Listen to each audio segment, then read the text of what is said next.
Welcome to learn G classes. आज हम बात करेंगे पॉलिटिकल सिस्टम की और पॉलिटिकल पार्टीज़ की। तो क्या क्या आज के क्लास में, आज की वीडियो में हम लोग डिस्कस करने वाले हैं, पहले एक नज़र देख लेते हैं उस पर। आज हम बात करेंगे why do we need political parties, political parties की हमें क्यों नीड होती है। फिर हम बात करेंगे दूसरे नंबर पर कंपोनेंट्स ऑफ पॉलिटिकल पार्टीज़। फिर बात करेंगे function of political parties, necessity of political parties, और उसके बाद बात करेंगे how many parties should we have. National parties and regional parties कैसे मिलती हैं, कौन कौन सी हैं, क्राइटेरिया क्या है एक रिकग्नाइज पार्टी होने का, चैलेंजेस पॉलिटिकल पार्टीज़ के सामने कौन कौन सी हैं, उनके रिफॉर्म कैसे हो सकते हैं, how can parties B reform, parties में कौन कौन सी रिफॉर्म की ज़रूरत है, और लास्ट में बात करेंगे कुछ मल्टीपल चॉइस क्वेश्चंस की जो आपके इस पूरे के पूरे चैप्टर्स से रिलेटेड होंगे। ओके, तो शुरू करते हैं पहला topic, why do we need political parties. तो पहले तो बात कर लेते हैं कि पॉलिटिकल पार्टीज़ की हमें क्यों आवश्यकता है, क्यों नीड है इसकी।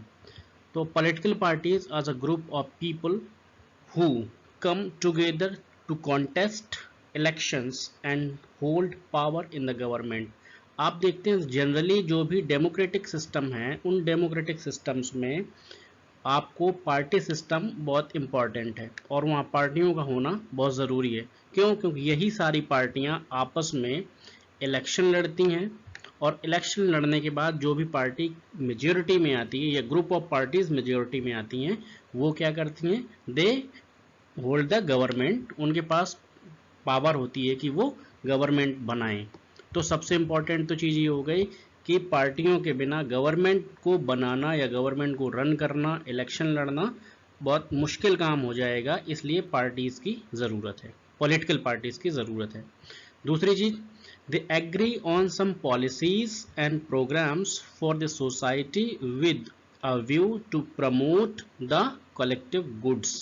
उनमें क्या होता है, they agree on some policies, वो सारी की सारी कुछ ऐसी उनके पास पॉलिसीज और प्रोग्राम्स पे वो सहमत होते हैं जो सोसाइटी डिमांड करती है। तो पॉलिटिकल पार्टीज एक तरीके से जो सोसाइटी की डिमांड है वो उन डिमांड्स को प्रमोट करती हैं और उन प्रमोशन के हिसाब से ही वो इलेक्शन पे पार्टिसिपेट करती हैं। क्लियर? फिर बात करते हैं, parties reflect fundamental political decision in a society. Parties are about a part of the society and thus involve.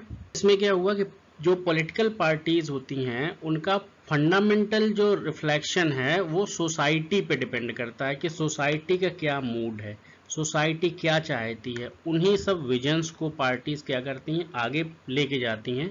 और दूसरी चीज़ ये कि चूंकि पार्टीज क्या है, सोसाइटी के साथ मिलकर काम करती हैं, इसलिए एक तरीके से उनमें पार्टनरशिप टाइप का बन जाता है कि क्या क्या जो है हमें हमारी सोसाइटी को नीड है, और उन सोसाइटी को वो जब पावर में जाती हैं तो उनको वो जो विजन सेट करके जाती हैं उस विजन पे ही वो काम करती हैं। क्लियर? अब बात करते हैं 10 अ पार्टी।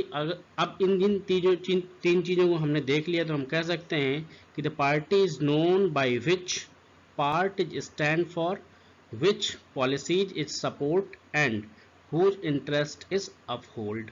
इसका मतलब है कि पार्टीज जो है किसके लिए खड़ी हैं, वो जो है किस बात पे उनका स्टैंड है, सोसाइटी में किन चीज़ों को लेकर वो उनका क्या स्टैंड है, उन पे कैसे उन पॉलिसीज़ को इम्प्लीमेंट करेंगी, आगे लेकर जाएंगी। तो ये सब काम जो है पार्टी मिलकर करती हैं। जो भी पार्टी, हर पार्टी का अपना एक एजेंडा होता है, अपना एक विजन होता है, अपना एक मिशन होता है। उसी मिशन और विज़न के तहत वो क्या करते हैं, अपना काम करते हैं। उनका कुछ, हर एक पार्टी का पर्टिकुलर अपना एक माइंड सेट है, अपना एक एजेंडा है और वो उसी को लेकर आगे बढ़ती हैं। तो आपसे इस स्लाइड में क्वेश्चन बन सकता है, व्हाट इज पॉलिटिकल पार्टीज। अगर आप इतना समझ गए होंगे तो पॉलिटिकल पार्टीज क्या हैं वो आप जरूर समझ गए होंगे। ओके, अब बात करते हैं पॉलिटिकल पार्टीज के कौन कौन से कंपोनेंट्स हैं। कंपोनेंट्स का मतलब है कि कौन कौन सी चीज़ों से मिलकर पॉलिटिकल पार्टीज हम किन को कहेंगे, पॉलिटिकल पार्टीज में क्या चीज़ें होती हैं। पॉलिटिकल पार्टीज में तो एक तो लीडर्स होते हैं, दूसरे एक्टिव मेंबर्स होते हैं और तीसरे फॉलोअर्स होते हैं। लीडर्स वो हैं जो पार्टी के टॉप मोस्ट डिसीजन लेते हैं, उन डिसीजंस पे कैसे उनको इम्प्लीमेंट करना है, पॉलिसीज कैसे बनानी है, जितने भी डिसीजन मेकिंग की चीज़ें हैं वो सारे के सारे जो पार्टी के टॉप मोस्ट लीडर्स होते हैं वो लेते हैं। जैसे एग्जाम्पल अगर मैं लूँ तो जैसे बहुजन समाज पार्टी थी, उसके जो लीडर थे वो कांशी राम थे, तो उनका एक मिशन था, उनका एक विजन था। और लीडर में क्या होनी चाहिए, सबसे बड़ी चीज है कि पब्लिक का माइंडसेट चेंज करने की कैपेबिलिटी होनी चाहिए। तो आप अभी देख रहे हैं जो भी पॉलिटिकल पार्टीज हैं, चाहे वो बीजेपी हो या और भी दूसरी पार्टीज हैं, उनका अपना एक एजेंडा है, उनके अपने एक लीडर्स हैं और वो लीडर्स डिसाइड करते हैं कि हमको आगे क्या करना है, विजन डिसाइड करते हैं पार्टी का, मिशन डिसाइड करते हैं पार्टी का और एजेंडा सेट करते हैं कि हमारी पार्टी किन किन बातों को आगे लेकर आएगी। फिर वो दूसरी चीज होती है एक्टिव मेंबर्स। जो भी चीजें डिसाइड हो गई हैं, जो भी टॉप लीडर्स ने डिसीजन लिए हैं, उन डिसीजंस को ये एक्टिव मेंबर्स क्या करते हैं एक तरीके से एग्जीक्यूटिव की भूमिका निभाते हैं और ये उन लोगों को नीचे लेकर आते हैं, जो भी बीच में जो छोटे लीडर्स हैं उनसे, जो जो जो लोग बिल्कुल जो ग्राउंड लेवल पे लोग हैं वहां तक बात पहुंचा सकें। तो जो लोग बात पहुंचाने का, उस मिशन को आगे ले जाने का काम करते हैं, वो कहलाते हैं एक्टिव मेंबर्स। और फॉलोअर्स वो होते हैं जिनको डिसीजन से कोई मतलब नहीं होता है, जो पॉलिसीज से कोई मतलब नहीं होता, लेकिन वो उस पर्टिकुलर विचारधारा को, उस पर्टिकुलर ओपिनियन को क्या करते हैं, मानते हैं और उस बेस पे उस पार्टी को फॉलो करते हैं। तो वो हो गए followers. Clear? Leaders, active members और फॉलोअर्स, ये हो गए कंपोनेंट पार्टीज के। अब बात करते हैं पार्टीज के फंक्शन क्या हैं। Function of political parties. Political parties के क्या क्या फंक्शन हैं, फंक्शन एक बार हम अच्छे से देख लेते हैं। पहला, पार्टीज कॉन्टेस्ट इलेक्शन। आप देखते होंगे जब भी इलेक्शन होता है, कोई भी इलेक्शन हो, चाहे स्टेट का हो चाहे सेंट्रल का हो, यानी कि मेंबर ऑफ पार्लियामेंट चुनना हो या हमको एमएलए चुनना हो, मेंबर ऑफ लेजिस्लेटिव असेंबली जिसको हम विधायक बोलते हैं, उनको चुनना हो, तो क्या होता है कि पार्टीज ही डिसाइड करती हैं कि कौन इलेक्शन लड़ेगा और पार्टियां ही इलेक्शन लड़ती हैं। कभी कभी क्या होता है, कई पार्टियां मिलकर इलेक्शन लड़ती हैं, कभी अपने इंडिविजुअल इलेक्शन लड़ती हैं। तो एक तो ये हो गया, अगर पार्टीज ना होंगी तो सारे के सारे लोग कैसे हो जाएंगे, इंडिपेंडेंट हो जाएंगे और उनका कोई मिशन नहीं होगा, उनका कोई विजन नहीं हो सकता है। लेकिन पार्टीज में क्या है, एक मिशन और विजन होता है पूरा। तो पार्टी क्या करती हैं, इलेक्शन में कॉन्टेस्ट करती हैं, मतलब इलेक्शन में भाग लेती हैं। दूसरा, parties put forward different policies and programme. Party ही क्या करते हैं, अपने जो भी उनका मिशन है उनको, और जो भी उनकी पॉलिसीज हैं, अलग अलग तरीके की जो भी प्रोग्राम्स हैं, वो लोगों के सामने लेके आते हैं। लोग एक ओपिनियन जो बनाते हैं कि हमको ये रिक्वायरमेंट है, वो रिक्वायरमेंट है, हमें इस चीज़ की ज़रूरत है, एजुकेशन की ज़रूरत है, वो क्या करती हैं, उस ओपिनियन के हिसाब से पार्टीज पॉलिसीज और प्रोग्राम सेट करती हैं। क्लियर? अब तीसरा पॉइंट हुआ, parties play a decisive role in making law for country. बहुत इंपॉर्टेंट चीज़ ये है कि हमारे यहाँ जो पार्लियामेंट्री सिस्टम है, पार्लियामेंट्री सिस्टम में पार्टी सिस्टम भी है और मल्टी पार्टी सिस्टम कंट्री है। यहाँ पर बहुत सारी जो है पार्टीज हैं और बहुत सारी पार्टीज इलेक्शन लड़ने के बाद, जो कि पहला ही पार्ट है इसका फंक्शन में, तो बहुत जब पार्टियां इलेक्शन लड़ती हैं तो उनके मेंबर क्या करते हैं, इलेक्शन पार्लियामेंट में जाते हैं, तो वो मेंबर क्या करते हैं, हमारे लिए रूल्स बनाते हैं।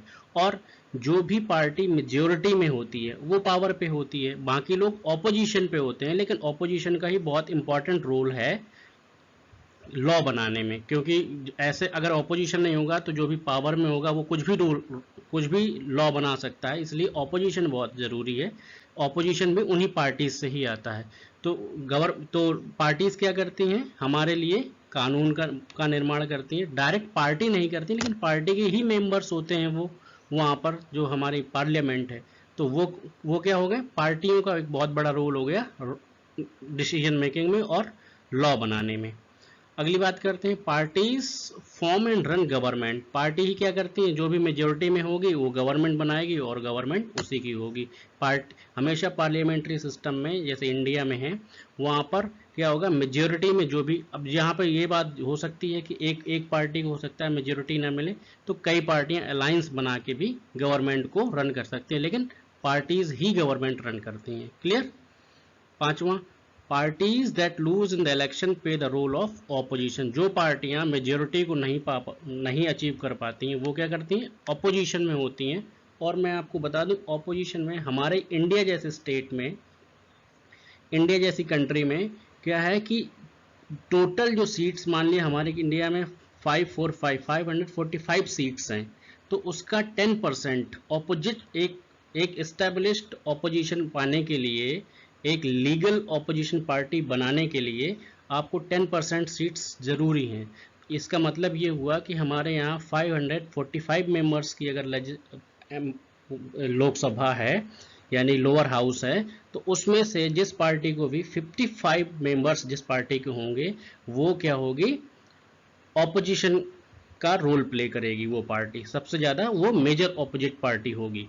क्लियर। तो पार्टीज जो भी इलेक्शन में जिनके कम मेंबर्स होते हैं वो ऑपोजिशन पे हो जाती हैं, और वो भी इम्पॉर्टेंट रोल प्ले करती हैं जब हमारे कानून और नियम बनते हैं। अब बात करते हैं party shapes public opinion. Party क्या करती हैं, आप देखते होंगे कि जब एक यूपीए की गवर्नमेंट थी, एनडीए के, दोनों के क्या क्या थे, विजन्स अलग थे, मिशंस अलग थे, दोनों में पब्लिक का ओपिनियन अलग था, इस पार्टी में अलग है, उस पार्टी में अलग है। तो पार्टीज क्या करती हैं, एक ओपिनियन को शेप देती हैं कि क्या करना है, हम आगे हमारा जो है क्या एजेंडा है उसको सेट करती हैं। Next, parties provide people access to government machinery and welfare schemes implemented. और पार्टी ये प्रोवाइड करती हैं कि गवर्नमेंट मशीनरी और वेलफेयर की स्कीम्स जो कैसे इम्प्लीमेंट की जाएं, लोगों तक नीचे तक कैसे पहुंचाई जाएं, क्योंकि पार्टीज हमने कंपोनेंट में देखा था, पार्टीज के मेंबर्स होते हैं, एक्टिव मेंबर्स होते हैं, वो बताते हैं लोगों को कि हमारी गवर्नमेंट ने ये स्कीम्स लाई हैं, ये बेनिफिट्स मिलेंगे, ये वेलफेयर के काम कर रही हैं। तो एक लोगों में उस पार्टी के प्रति विश्वास और निष्ठा का भाव पैदा भी होता है। तो क्या करते हैं, वो सारी की सारी पार्टीज जो गवर्नमेंट की मशीनरी है, जो गवर्नमेंट वेलफेयर का काम कर रही हैं, उसके लिए वो लेके आती हैं। ओके। यहाँ पर एक क्वेश्चन बन रहा है, आपका क्वेश्चन था कि पॉलिटिकल पार्टीज की क्या क्या फीचर्स हो सकते हैं। क्लियर। अब बात करते हैं नेसेसिटी ऑफ, क्या पॉलिटिकल पार्टीज की ज़रूरत है वास्तव में, क्या इसकी ज़रूरत क्यों है। तो हम बात कह सकते हैं कि we need political parties because they perform all the functions. जो लास्ट में हमने लास्ट स्लाइड में जो फंक्शंस पढ़े थे, वो सारे के सारे फंक्शंस वो पॉलिटिकल पार्टीज परफॉर्म करती हैं, इलेक्शन लड़ती हैं, हमारे लिए लॉ इस्टेब्लिश करती हैं, नए नए हमारे रूल्स बनाती हैं, डिसीजन लेती हैं, ठीक है, गवर्नमेंट बनाती हैं, लोगों के लिए वेलफेयर के लिए स्कीम्स बनाती हैं, ऑपोजिशन का रोल प्ले करती हैं। तो पार्टीज की नेसेसिटी बहुत ज़्यादा हो गई इसी पॉइंट्स में। दूसरा, अगर पार्टी मान लिया पार्टी नहीं है, तो without political parties every candidate in the election will be independent. अगर पॉलिटिकल पार्टीज नहीं होंगी तो ये मान के चलिए कि मान लिया 545 सीट्स हैं, तो सब में क्या होंगे, अलग अलग विचारधारा के लोग, और इतने लोग जो है आ जाएंगे। लेकिन जब इतने लोग अलग अलग विचारधारा से चुन कर जाएंगे तो गवर्नमेंट बनाने में एक बहुत मुश्किल काम होगा। सब लोग पावर हैंडलिंग की बात करेंगे कि हमको बड़े पद जो पोस्ट हैं वो दिए जाएं, ठीक है। तो सारे इंडिपेंडेंट होंगे, वहाँ कोई किसी का कोई भी इंटरनल जो हमारा कॉन्स्टिट्यूशन है पार्टी का वो कुछ नहीं होगा, कोई किसी को सुनेगा नहीं, कोई किसी की रिस्पेक्ट नहीं करेगा। तो क्या होगा, सारे जब इंडिपेंडेंट हो जाएंगे तो बहुत सारी प्रॉब्लम्स आ जाएंगी। तो पार्टी का होना बहुत ज़रूरी है, नहीं होंगे तो सारे के सारे मेंबर इंडिपेंडेंट हो जाएंगे। क्लियर। अब तीसरा, the rise of political parties is directly linked to the emergence of the representative. ये इंपॉर्टेंट चीज़ है, जो भी हमारे जो भी जहाँ पर भी डेमोक्रेसी आई है, वहाँ पर डेमोक्रेसी आने के साथ साथ पॉलिटिकल पार्टीज ज़रूर आई हैं। यानी कि पॉलिटिकल पार्टीज़ का इमरजेंस ही वहीं से हुआ है कि रिप्रेजेंटेटिव डेमोक्रेसी जहाँ पर भी है। क्यों? क्योंकि मान लिया पार्टीज नहीं होंगी तो हर व्यक्ति इलेक्शन लड़ सकता है, और जब हर व्यक्ति इलेक्शन के लिए आ जाएगा तो यहाँ पर एक ऐसा माहौल बन जाएगा कि मैनेज करना बहुत मुश्किल हो जाएगा। ठीक है, तो जो भी इमरजेंस है पॉलिटिकल पार्टीज का, यानी कि वो डेमोक्रेटिक जो भी रिप्रेजेंटेटिव डेमोक्रेसी है उसके उसके आने से ही पॉलिटिकल पार्टीज का राइज हुआ है। क्लियर? तो नीड इसलिए है कि हमारे वो जो सारे फीचर्स थे, इलेक्शन लड़ना, गवर्नमेंट बनाना, लॉ बनाना, ऑपोजिशन पे आना, पॉलिसीज बनाना, उसके अलावा अगर इंडिपेंडेंट हो जाएंगे तो बहुत सारे डिसीजन मेकिंग में प्रॉब्लम्स आएंगी, इसलिए पार्टी का होना बहुत ज़रूरी है डेमोक्रेटिक सिस्टम में। ओके, चीज़ें हैं कि पार्टियां और क्या क्या काम करती हैं, क्यों हमें नीड है हमारे लिए, वो कहाँ कहाँ पर स्टैंड होती हैं। तो इन 3 पिक्चर्स में मैं बता रहा हूँ। जैसे पहली पिक्चर से ये, इसमें ये क्या है, इनके सिलेंडर लिए हुए हैं, यानी कि ये बता रही हैं कि गैस के दाम बहुत ज़्यादा बढ़ गए हैं। द प्राइस ऑफ सिलेंडर यानी domestic cylinders is being hiked. और यहाँ पर क्या देखो, ये प्याज के ये जो है माला पहने हुए, इसका मतलब है कि the price of onion is also increase. तो government has to right to control these things. सबसे पहली चीज है ये क्या, activist of BJP Mahila Morcha demonstrate against hike the price of onion and LPG Visakhapatnam में। तो हमारे इसका मतलब ये हुआ कि गवर्नमेंट जो है, ठीक है, क्या करती है, प्राइस कंट्रोलिंग का काम करती हैं, यानी कि कमोडिटी की जो प्राइसिंग है वो गवर्नमेंट डिसाइड करती है, यानी कि गवर्नमेंट ही पॉलिसी मेकिंग है। तो गवर्नमेंट क्या करती है, पॉलिसीज डिसाइड करती हैं, और अगेंस्ट में जो होगी, जो पार्टी होगी ऑपोजिशन में, अगर वो ऐसा नहीं, तब क्या होगा, तब गवर्नमेंट जो है जो ऑपोजिशन में होगा वो निश्चित तौर पर अपोज करेंगे। ये फोटो उस समय की जब बीजेपी ऑपोजिशन में थी, तो बहुत सारा हाइक होगा, तो जाहिर सी बात है। और इससे अगर ऑपोजिशन हो रहा है, उसका ऑपोजिट कोई भी चीज, उस चीज का विरोध हो रहा है, तो ये पब्लिक के लिए बेनिफिट होता है।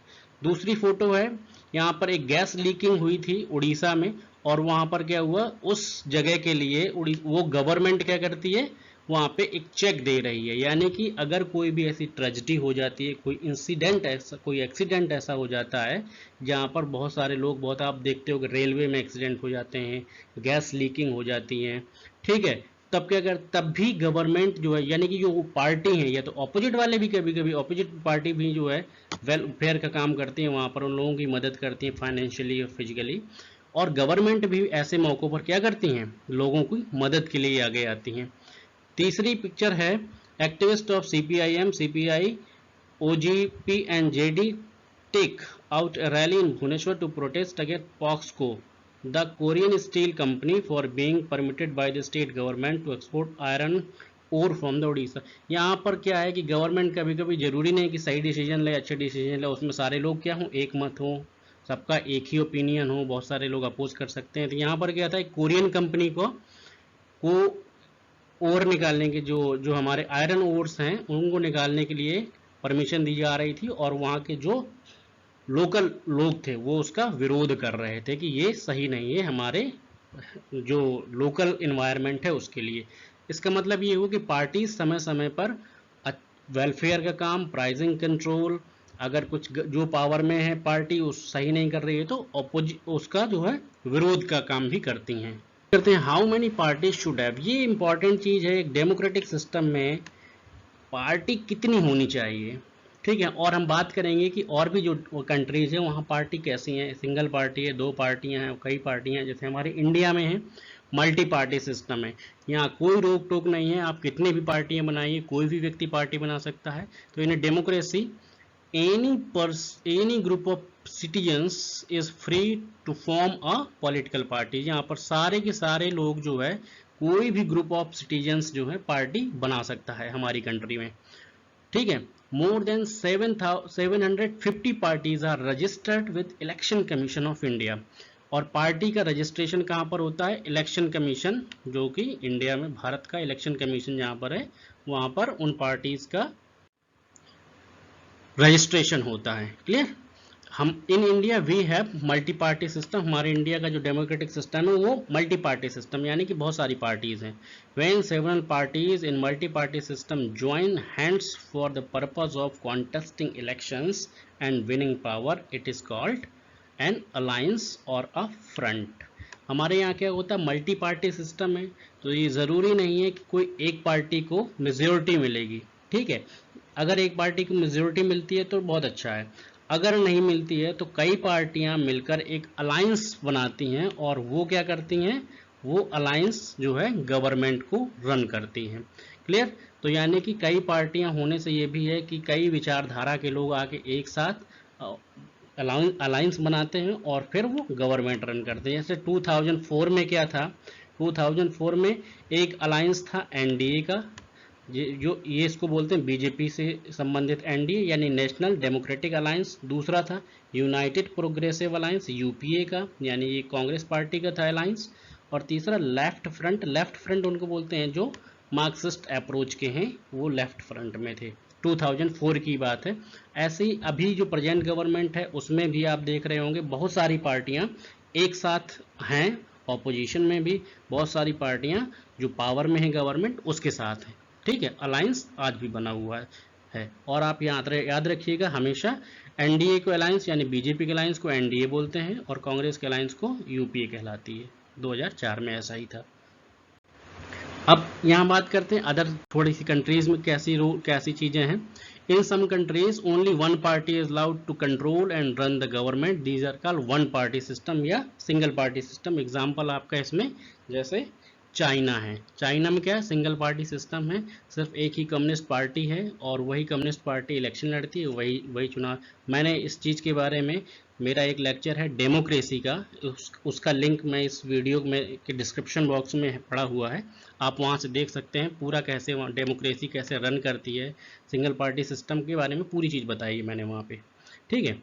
In some countries power usually change between two main parties, जैसे कुछ कंट्रीज हैं जहाँ पर गवर्नमेंट, छोटी छोटी पार्टियां भी होती हैं लेकिन मेजर जो दो ही पार्टियां होती हैं और जो छोटी पार्टियां होती हैं वो उनको क्या करती हैं, सपोर्ट करती हैं।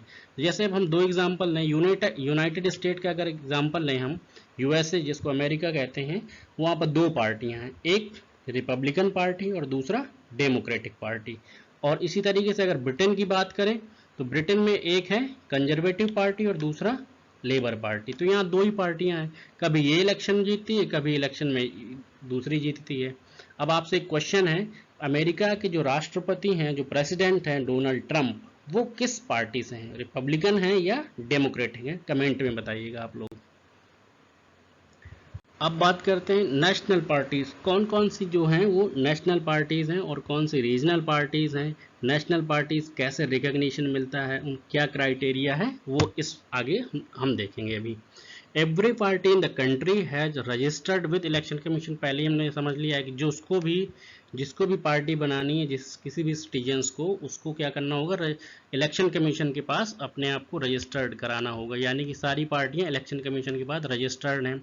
दीज पार्टीज गिवन, और क्या करता है इलेक्शन कमीशन, उन पार्टीज को एक यूनिक सिंबल देता है।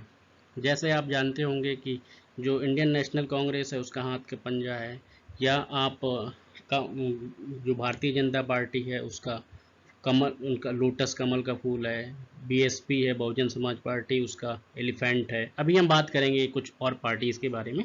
तो उस इलेक्शन कमीशन क्या करता है, सबको यूनिक सिंबल देता है। Clear. Parties that get this privilege and some other special facilities recognized by the Election Commission for this purpose. That is why these parties are called recognized political parties. अब यहाँ पे क्या होता है कि उनके रिकग्निशन मिलता है, रिकग्निशन किस बेस पे मिलता है कि इलेक्शन पे परफॉर्मेंस कैसी है, उस परफॉर्मेंस के बेस पे इलेक्शन कमीशन रिकग्निशन करता है उन पार्टीज का और उनको कुछ स्पेशल प्रिविलेज देता है। स्पेशल प्रिविलेज जैसे इलेक्शन होता है तो उनको दूरदर्शन पे कभी टाइम स्लॉट मिलता है कि एडवर्टीजमेंट करने का, अपना पार्टी का प्रचार करने का, रेडियो पे अपने पार्टी का प्रचार करने का, ठीक है। तो ये सब जो रिकग्नाइज्ड पार्टियां होती हैं उनको ये फैसिलिटीज़ मिलती है और वो डिपेंड करता है कि उसके कुछ क्राइटेरिया फिक्स हैं कि किसको रिकग्निशन मिलेगा। आगे हम बात करेंगे कि कौन कौन से कैसे रिकग्निशन मिलता है। ओके, क्राइटेरिया यहाँ पर फिक्स किए हैं इलेक्शन कमीशन ने। पहला क्या है, a party that secure at least 6% of total vote, कितना 6% of total votes in an election to the legislative assembly, यानी कि जो स्टेट के इलेक्शन होते हैं of a state and and, यहाँ पर याद रखिए and, wins at least 2 seats, कितनी सीट्स, 2 सीट वो जीते, उस पार्टी को रिकॉग्निशन मिलता है स्टेट पार्टी का। उसको कौन सा रिकॉग्निशन मिलता है, स्टेट पार्टी का। यानी कि अगर कोई भी पार्टी एक लोक जो विधानसभा के इलेक्शन है, लेजिस्लेटिव असेंबली हैं, उसमें 100% यानी कि जितना भी वोट पड़ा है उस वोट का 6% टोटल वोट का अगर मिलता है और कम से कम वो 2 सीट्स जीत लेती है तो उसको स्टेट पार्टी का रिकॉग्निशन मिल जाता है। मान लेते हैं कि एक इलेक्शन में 100 सीट्स थी, 100 सीट्स में 2 सीट एक पार्टी ने जीती और उस इलेक्शन में मान लिया टोटल जो है 60% वोट पड़ा है, टोटल मान लिया 100 वोट पड़े हैं, तो उसमें से अगर 6 वोट उस पार्टी को मिल गए हैं तो क्या होगा, उस पार्टी को वो हमारी जो इलेक्शन कमीशन है वो स्टेट पार्टी को रिकॉग्निशन मिल जाएगा, स्टेट पार्टी का दर्जा मिल जाएगा। क्लियर। दूसरी चीज, एक तो ऐसे मिल सकता है, दूसरा a party that secure at least 6% of total votes, जितने भी वोट पड़े हैं उसका 6% उस पार्टी को किसी लोकसभा इलेक्शन में और असेंबली इलेक्शन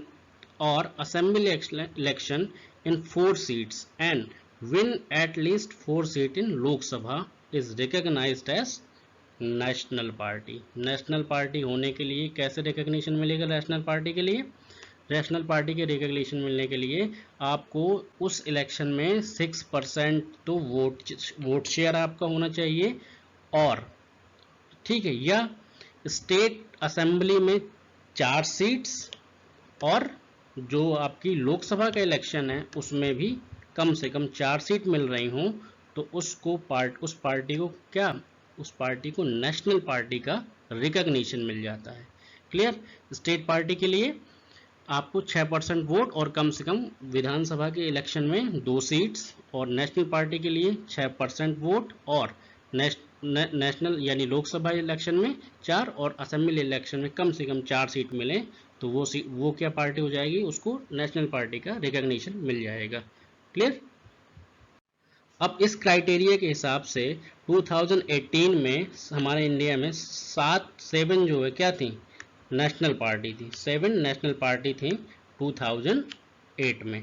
ठीक है, तो कौन कौन सी टेबल है इसमें, Indian National Congress, All India Trinamool Congress, Bahujan Samaj Party, Bharatiya Janata Party, Communist Party of India, Communist Party of India, Marxist, Indian National Congress और नेशनलिस्ट कांग्रेस पार्टी। ये 7 पार्टियां हैं जो अभी नेशनल पार्टी का रिकॉग्निशन जिनको मिला हुआ है।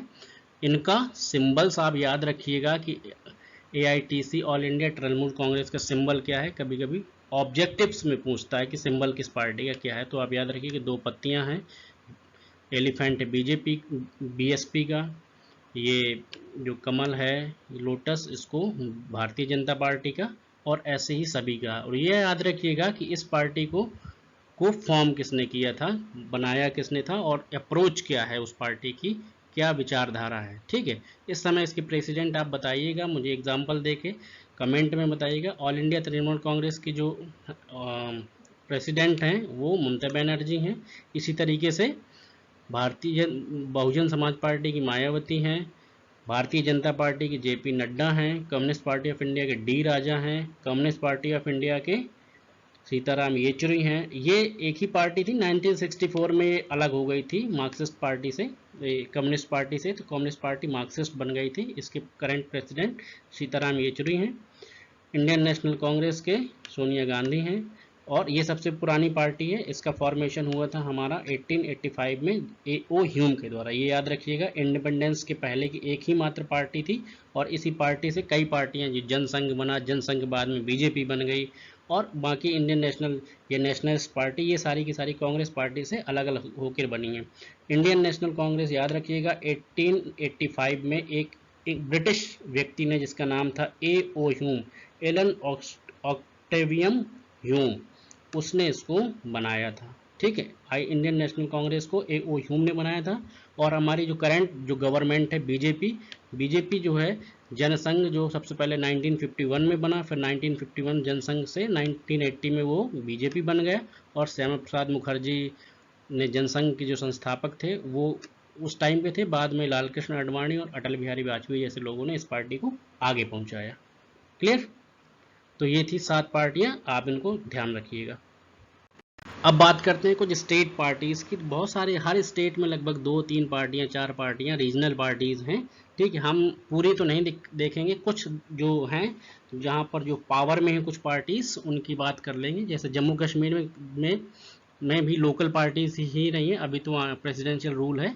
वहाँ पर कौन कौन सी मेन 2 पार्टियां हैं? एक तो Jammu Kashmir people democratic party, Jammu Kashmir national panther party, Jammu Kashmir national conference, जो अब्दुल्ला हैं, फारूक अब्दुल्ला, उनकी पार्टी है ये।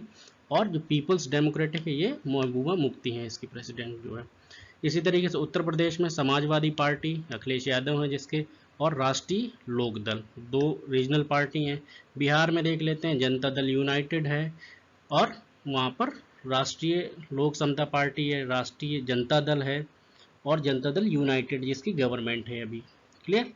इसी तरीके से आम आदमी पार्टी एक लोकल पार्टी है, रीजनल पार्टी है, इसका दिल्ली में है, पूरा का पूरा इसका जो इस टाइम पे दिल्ली में ही है। एक दो पार्टी नॉर्थ ईस्ट से देख लेते हैं, नागा पीपल्स फ्रंट नागालैंड में है, और मिजोरम पीपल कॉन्फ्रेंस मिजोरम में। साउथ इंडिया के स्टेट्स में देखें तो तमिलनाडु में 2 मेन पार्टी हैं, ऑल इंडिया अन्ना द्रमुक, ठीक, और इसी तरीके से कर्नाटक में जनता दल सेकुलर, जिसका HD कुमार स्वामी जो अभी चीफ मिनिस्टर थे कुछ दिन पहले, ठीक। और केरला में जैसे एक देख लेते हैं, केरला कांग्रेस मनी या ऑल इंडिया मजलिस ए इत्तेहाद मुस्लिम, ये हैदराबाद में है। क्लियर? तो ये कुछ रीजनल पार्टीज़ हैं, हर स्टेट में कहीं गवर्नमेंट बनाती है। जैसे उड़ीसा में भी रीजनल पार्टी है, बीजू जनता दल, वहाँ पर नवीन पटनायक है, ये भी एक रीजनल पार्टी है। तो ऐसे बहुत सारी रीजनल पार्टीज़ हैं, वो वहाँ पर लोकल मुद्दों पर चुनाव लड़के इलेक्शन जीतती है और वहाँ पर पावर में आती है वो। क्लियर? अब बात करते हैं चैलेंजेस कौन कौन। Challenges to the political parties के सामने कौन कौन सी प्रॉब्लम्स आती हैं, वो क्या चैलेंजेस होते हैं, इसके बारे में बात करते हैं। इसमें क्या होता है कि जो पॉलिटिकल पार्टीज हैं आप देखते होंगे उनमें इंटरनल डेमोक्रेसी की कमी होती है, lack of internal democracy. Internal democracy का मतलब है, कभी कभी आप देखते होंगे खासकर रीजनल पार्टीज में ये निकल के आता है कि एक व्यक्ति ने पार्टी बनाई और फिर उसके बेटे को भी पार्टी की कमान मिल जाती है, फिर उसके बेटे को कमान मिल जाती है, और उसमें क्या होता है, बहुत सारे पार्टी के अंदर भी इलेक्शन होने चाहिए, सर्वसम्मत से ही उसके प्रेसिडेंट, उसके जनरल सेक्रेटरी बनने चाहिए। तो क्या होता है, एक तो इंटरनल डेमोक्रेसी की कमी होती है हमारी पॉलिटिकल पार्टीज़ में, ये बड़ी दिक्कत की बात है। दूसरा, dynastic succession in related to the first one, वही जो मैंने अभी बताया कि जो रीजनल पार्टीज में समस्याएं आती हैं कि एक डायनेस्टिक जो सक्सेशन की बात है कि एक किसी ने पार्टी इस्टेब्लिश करी, फिर उसी के रिलेटिव्स को ही उस पार्टी का हेड बना दिया जाता है। ये एक बड़ी समस्या, खासकर रीजनल पार्टीज में ये हर स्टेट में प्रॉब्लम्स आ रही हैं। क्लियर? तो ये भी एक पार्टी के लिए बड़ी चैलेंज की बात है कि उसमें बाकी लोगों का भी, जैसे डेमोक्रेसी बाहर है तो पार्टी के अंदर भी इनर लाइन डेमोक्रेसी होना चाहिए। तीसरी बात करते हैं, growing role of money and muscle power in party specially during election. Parties क्या करती हैं, जो भी जिनके पास पैसा है, जिनके पास पावर है, उनको टिकट देती हैं, उनको ही इलेक्शन लड़ने के लिए मौका देती हैं। और जो पार्टियां ज़्यादा जिनके पास मजबूत हैं, जिनके पास जो है मेंबर्स हैं वो अच्छे रिच हैं, तो उन पार्टीज़ का को फ़ायदा मिलता है और वहाँ पर मनी की बेस पे वो आगे निकलने की कोशिश करती हैं। तो जो रोल है मनी का और मसल पावर का पार्टीज़ पे इलेक्शन के टाइम पे खासकर देखने को मिलता है। और उस बेस पे क्या करती हैं पार्टियां, कभी कभी बहुत ऐसे लोगों को टिकट देती हैं जिनके पास बहुत पैसा है, या कभी कभी ऐसे लोगों को टिकट देती हैं जो बहुत क्रिमिनल बैकग्राउंड से आते हैं। तो ये एक पार्टियों की बड़ी समस्या, और होता इसलिए है क्योंकि पार्टी हर एक को इन्फ्लुएंस होता है उनका, और वो इलेक्शन जीतना चाहते हैं। क्लियर? लास्ट में बात करते हैं, parties do not seem to offer a meaningful choice to the voter. अब यहाँ पर वोटर की चॉइस नहीं होती है कि आप इस पर्टिकुलर पार्टी से हम इसको को हमें पसंद है, हम इसको लाइक कर रहे हैं कि नहीं कर रहे हैं। तो वहाँ पर पार्टीज ने तो एक अपना कैंडिडेट दे दिया, ठीक, लेकिन लोगों के पास वहाँ पर चॉइस नहीं होती है कि वो कैंडिडेट सही है भी कि नहीं है। इसके लिए क्या है, no choice to the voters, ये एक बड़ी प्रॉब्लम है। क्लियर? तो ये 4 मेजर जो है चैलेंजेस पार्टीज़ के सामने हैं और इनको कैसे दूर करना है, रिफॉर्म कैसे करेंगे वो आगे देखेंगे। आपके यहाँ से क्वेश्चन बन सकता है what are the various challenges faced by political parties, तो आप ये चारों पॉइंट्स को एक्सप्लेन कर दीजिएगा। क्लियर। अब बात करते हैं how can parties B reformed. अब कौन कौन से ऐसे तरीके हैं जो पार्टीज को रिफॉर्म होने चाहिए या रिफॉर्म हुए हैं। तो पहले हम इसमें लीगल एक्सपेक्ट देखेंगे, जहाँ जहाँ पर कि हमारी पार्लियामेंट ने कुछ डिसीजन लिए हैं या हमारे इलेक्शन कमीशन ने कुछ डिसीजन लिए हैं या सुप्रीम कोर्ट ने कुछ ऑर्डर्स पास किए हैं रिफॉर्म पार्टीज के रिफॉर्म के लिए।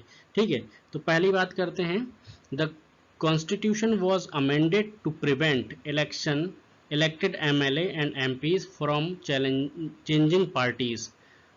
This was done because many elected representatives were indulging in defection, इस वर्ड को आगे बताऊंगा, in order to become minister or for cash reward। आप देखते होंगे जब बहुत सारी पार्टीज में, जब हमारे यहाँ मैं बताऊँ 1989 में जब राजीव गांधी जब इलेक्शन लड़े तो बहुत अच्छी खासी मेजोरिटी में आए वो, तो बहुत सारे मेंबर्स थे और उनको डर था कि कहीं मेरे MLA या मेरे MP जो हैं दूसरी पार्टीज़ में न चले जाएं, तो उन्होंने एक एंटी डिफेक्शन लॉ बनाया और आजकल उसका बड़ा अच्छा यूज़ भी हो रहा है उस लॉ का। आप देखते होंगे कि ऐसा हमारी कॉन्स्टिट्यूशन ने हमारे जो लॉ में अमेंडमेंट करके बनाया है कि बहुत सारे MP और MLA कैसे वो मिनिस्टर्स बनने के लिए या कैश रिवॉर्ड लेने के लिए एक पार्टी को छोड़कर दूसरी पार्टी में चले जाते हैं। इसको क्या बोलते हैं, डिफेक्शन बोलते हैं। ठीक है, जबकि आपको लोगों ने चुना है एक पर्टिकुलर विचारधारा के लिए, क्योंकि पार्टी सिंबल पे आपने इलेक्शन लड़ा है और उस पार्टी सिंबल की लोगों में आस्था थी, इसलिए आपको इलेक्ट किया है, तो आपको उस पे ही रहना है। ठीक है, अगर आप वहाँ से जाते हो तो आप उस एक्ट का वायलेशन करोगे। जो एंटी डिफेक्शन लॉ जो बनाया गया है वो इसीलिए बनाया गया है। ठीक, तो आपको एंटी डिफेक्शन, अगर आप अब क्या सिस्टम हो गया है कि पार्लियामेंट ने ऐसा रूल बना दिया है कि अगर कोई भी मेंबर पार्टी को छोड़कर दूसरी पार्टी ज्वाइन करता है तो उसकी मेंबरशिप चली जाती है। क्लियर। लेकिन अगर उस पार्टी के 2/3 मेंबर किसी पार्टी में मर्ज हो जाते हैं तो मेंबरशिप नहीं जाएगी, लेकिन अगर 1-2 मेंबर जाते हैं तो उनकी मेंबरशिप चली जाती है। ये डिफेक्शन लॉ बनाया गया है हमारे यहाँ पे। क्लियर। तो एक तो ये रिफॉर्म हुआ है कॉन्स्टिट्यूशनल लेवल पे। दूसरा, supreme court passed an order to reduce the influence of money and criminals. Now it is mandatory for every candidate who contest election to file an affidavit. Affidavit बताऊंगा क्या होता है, giving details of his property and criminal cases pending against him. ये एक बड़ी important चीज़ है। हमारे आजकल डेमोक्रेसी में क्या है, क्रिमिनलाइजेशन बढ़ता जाता है, यानी कि वहाँ पर बाहुबली लोग, ऐसे लोग आ रहे हैं जिनके केसेस चल रहे हैं। तो सुप्रीम कोर्ट ने एक ऑर्डर निकाला है कि उन कैंडिडेट्स को एक एफिडेविट देना पड़ेगा और उसमें लिखना पड़ेगा कि मेरे अगेंस्ट इस जगह ये केस चल रहे हैं, जिससे लोगों को पता चल सके कि जो उनका रिप्रेजेंटेटिव है वो उसका नेचर क्या है, उसका बिहेवियर कैसा है, वो कितना नैतिक है। ठीक है, तो ये एक बड़ी चीज़ है, उसको मैंडेटरी है ये कैंडिडेट्स को इलेक्शन के टाइम पे एफिडेविट फाइल करना पड़ता है और अपने ऊपर जितने भी चार्जेस केसेस जो भी चल रहे होते हैं वो बताना पड़ता है। तो ये एक रिफॉर्म हुआ। पहला तो कॉन्स्टिट्यूशनल लेवल पे हुआ, एक्ट अमेंडमेंट हुआ। दूसरा, सुप्रीम कोर्ट ने एक ऑर्डर पे वहाँ पर क्रिमिनल केसेस के लिए कहा। तीसरा, election commission passed A order making it necessary for political parties to hold their organizational election and file their income tax return। ठीक, यानी कि इलेक्शन कमीशन ने एक रूल्स बनाया है कि सभी पार्टियों के लिए ज़रूरी है कि पार्टियां क्या करें, अपना एक नेसेसरी है उन लोगों के लिए कि एक ऑर्गेनाइजेशनल इलेक्शन करें, यानी पार्टी खुद ही इलेक्शन करे और खुद चुनाव करे उसमें प्रेसिडेंट का, और जो भी उसके इनकम के सोर्सेस हैं उसका रिटर्न फाइल करे। क्लियर। तो ये 3 तो लीगल एस्पेक्ट्स हुए। अब बात करेंगे हम कि हम क्या और क्या सजेस्ट कर सकते हैं हम। ठीक है, तो पहला सजेशन है the election commission passed an order making it necessary for political parties to hold their, और ये तो पिछले वाली ही बात हो गई। ठीक है, it should be made mandatory for political parties to give a minimum number of tickets about 1/3 to women. ये ऐसा होना चाहिए कि इलेक्शन कमीशन जो कहे, अभी ये कंपलसरी नहीं है, ठीक है, लेकिन अगर पार्टीज जो है 1/3, कम से कम 1/3 जो है विमेन कैंडिडेट्स को टिकट देती हैं तो ये एक बड़ा रिफॉर्म होगा, ठीक है, क्योंकि कैंडिडेट जो महिलाएं हैं, जो विमेंस हैं, उनका रिप्रेजेंटेशन उतना नहीं है जितनी उनकी पॉपुलेशन है। तो एक तो ये बड़ी चीज़ है कि अगर पार्टीज जो है विमेंस को आगे लेकर आती हैं तो एक बड़ा रिफॉर्म होगा, और कम से कम 1/3 जो है जो महिलाएं हैं वो निश्चित तौर पर उनका रिप्रेजेंटेशन पार्लियामेंट में होना चाहिए। तो ये एक रिफॉर्म है, ये किया जा सकता है, ये पार्टी ही कर सकती हैं। क्लियर। दूसरा, there should be state funding of election. अब यहाँ ये बात हो रही है कि एक तो ये रिफॉर्म हो सकता है कि इलेक्शन में क्या होता है, बहुत ज़्यादा पैसे खर्च होते हैं, हालांकि लिमिट डिसाइड है लेकिन उस लिमिट के आगे भी चले जाते हैं लोग, और बहुत सारा पैसा और बहुत महंगा इलेक्शन होता है। तो इसमें क्या होगा कि स्टेट ही फंड करे, यानी कि गवर्नमेंट ही पैसा दे इलेक्शन लड़ने के लिए, वो सबको इक्वली पैसा देगी, उतना ही चुनाव लड़ेगा।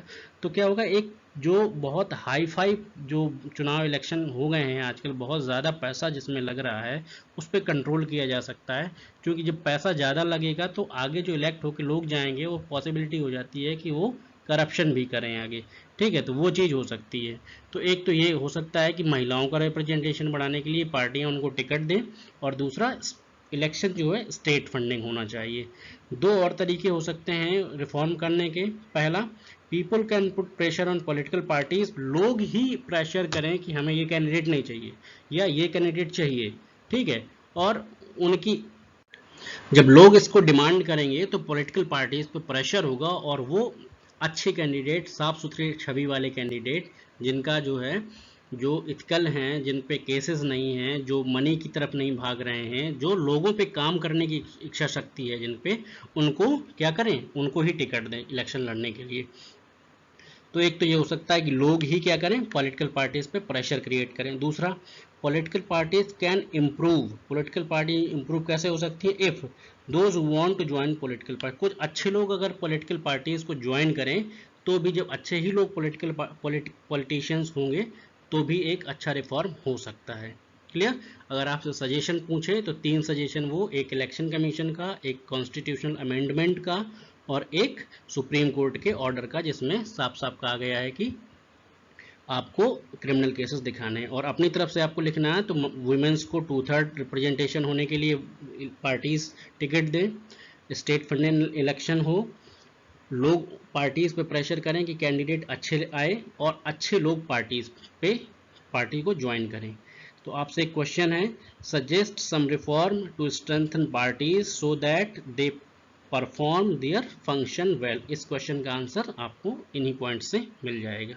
ओके। अब आते हैं एफिडेविट और डिफेक्शन, दो चीज़ें आई थी। तो एफिडेविट का मतलब होता है a signed document submitted to an officer where a person makes a sworn statement regarding her personal information, यानी कि एफिडेविट में वो व्यक्ति अपने बारे में सारी सही जानकारी देता है कि, और उसमें साइन करके कहता है कि मैंने जो भी चीज़ें दी गई हैं वो मैं जानता हूँ सही हैं और मेरे द्वारा ही दी गई हैं। अगर वो गलत होता है तो एक एक्ट बना है एफिडेविट से रिलेटेड, एफिडेविट में जो चीज़ गलत होती है तो पनिशमेंट भी मिलती है, इसलिए एफिडेविट में हमेशा क्या किया जाता है, हमेशा ट्रुथ जो होता है वही चीज़ें लिखी जाती हैं। क्लियर। अब बात करते हैं डिफेक्शन क्या है। Changing party alliance from a party on which a person got elected to a legislative body. Legislative body का मतलब है वो पार्लियामेंट के लिए भी हो सकता है या स्टेट असेंबली के लिए हो सकता है। टू अ डिफरेंट पार्टी, अगर एक व्यक्ति जिस पार्टी के सिंबल पे इलेक्शन लड़ा है, अगर वो उसको छोड़कर दूसरे पे जाता है तो वो डिफेक्शन कहलाता है। और इस डिफेक्शन को रोकने के लिए एंटी डिफेक्शन लॉ, जो हमारी कॉन्स्टिट्यूशन की जो अनुसूची 10वीं है, उसमें पूरा का पूरा उस एक्ट को बनाया गया है। अगर कोई भी मेंबर बाहर जाता है पार्टी को छोड़कर तो उसका इलेक्शन क्या हो जाएगा, कैंसिल हो जाएगा और उसकी मेंबरशिप चली जाएगी। क्लियर। तो डिफेक्शन और एफिडेविट दोनों वर्ड समझ आ गए होंगे आपको। अब कुछ क्वेश्चंस, मल्टीपल चॉइस क्वेश्चंस देख लेते हैं जो इन्हीं से बनकर आएंगे। Who among the following is the founder of Bahujan Samaj Party. आपने देखा होगा जब नेशनल पार्टीज की बात कर रहे थे तो वहां पर था, इसका करेक्ट आंसर है कांशीराम। दूसरा, what is the guiding philosophy of the भारतीय जनता पार्टी, ये मैं वहां पर बताना छोड़ गया था। गाइडिंग फिलॉसफी सभी पार्टीज की हैं, तो भारतीय जनता पार्टी का जो गाइडिंग फिलॉसफी है, चूंकि एकात्मवाद जो उनके भारतीय जनता पार्टी के जो लीडर रहे हैं श्यामा प्रसाद मुखर्जी, उनका एकात्मवाद और ह्यूमैनिटेरियन अप्रोच रही है, तो इसलिए जो है बहुजन समाज ये जो बीएसपी का अप्रोच रहा है। और इसमें पूछा गया भारतीय जनता पार्टी का, तो भारतीय जनता पार्टी का जो अप्रोच है, जो फिलोसफिकल गाइडिंग है, वो है इंटरनल ह्यूमैनिज्म। ठीक, इंटरनल ह्यूमैनिज्म है बीएसपी का अप्रोच, फिलोसफिकल अप्रोच। अब बात करते हैं, consider the following statement on parties के बारे में कौन कौन से स्टेटमेंट हैं। Political parties do not enjoy much trust among the people, लोगों में ट्रस्ट कम हुआ है क्योंकि कैंडिडेट्स खराब होते हैं। दूसरा, क्या ऐसा है? दूसरा, parties are often rocked by scandal involving top party leader, क्या ऐसा भी है? देखते हैं आगे। Parties are not necessary to run government, parties are not necessary, ये स्टेटमेंट तो सही नहीं लग रहा है। पार्टीज नेसेसरी है गवर्नमेंट फॉर्म करने के लिए, ये दोनों स्टेटमेंट सही लग रहे हैं, तो ए और बी करेक्ट हो जाएगा। क्लियर। अब बात करते हैं कुछ और हैं। Which of the following is not national party, आप National Congress Party, national party की जब बात कर रहे थे तो ये भी क्या है? नेशनल पार्टी है। कम्युनिस्ट पार्टी ऑफ इंडिया भी नेशनल पार्टी है, ऑल इंडिया तृणमूल कांग्रेस भी नेशनल पार्टी है, और राष्ट्रीय जनता दल जो है ये क्या है? आपकी स्टेट पार्टी है, आरजेडी बिहार की। क्लियर, इसका बिहार में है। अब मैच करना है कि क्या है ये, एक से दूसरे को मैच करना है। कांग्रेस पार्टी क्या है? यूपीए का अलायंस है, 2004 में मैंने बताया था। भारतीय जनता पार्टी जो है एनडीए का अलायंस है, तो इसमें आ जाएगा। कम्युनिस्ट पार्टी ऑफ इंडिया ये एक लेफ्ट फ्रंट है मार्क्सवादी अप्रोच की, और तेलुगु देशम पार्टी ये एक स्टेट पार्टी है। तो ऑप्शन कौन सा सही हो जाएगा? पहले का सी, ऑप्शन सी सही हो जाएगा। क्लियर। आपको ये वीडियो अच्छा लगे तो इसको लाइक करिए, वाइडली शेयर करिए और चैनल को सब्सक्राइब जरूर करिएगा। Thank you.